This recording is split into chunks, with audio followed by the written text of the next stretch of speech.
official cover-up. But the mainstream media didn't bathe themselves in glory either, did they?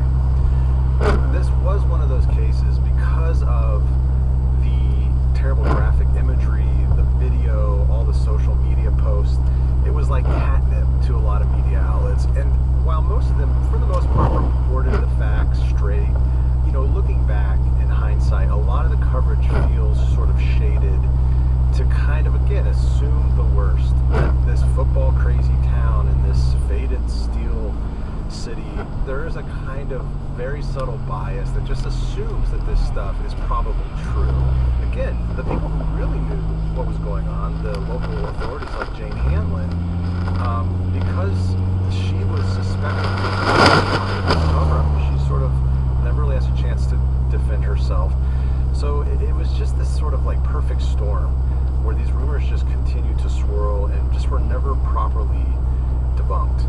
If you ask people about Steubenville, is there a sense now in the general public that the vigilantes were on the wrong track all along?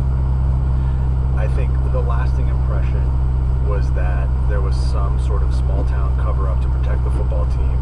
And yes, these boys may have ultimately been found guilty or, at least held responsible in the juvenile system.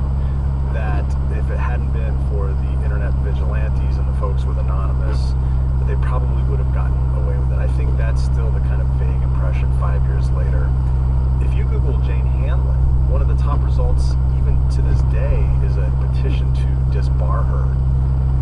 Now, all of this internet hysteria, which did so much damage, began with Alexandria Goddard, who herself was a victim of sexual assault, felt she knew the Steubenville community pretty well, and was righteous in her efforts to get to the bottom of things, but she got to a false bottom. How does she feel looking back at the terror that she unleashed? So she has a lot of regret, actually. She says that she rused the day she ever got in touch with Derek Lostutter, the guy with Anonymous.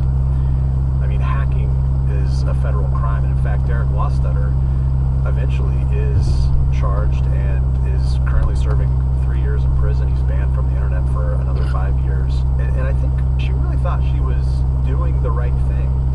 But there just came a point where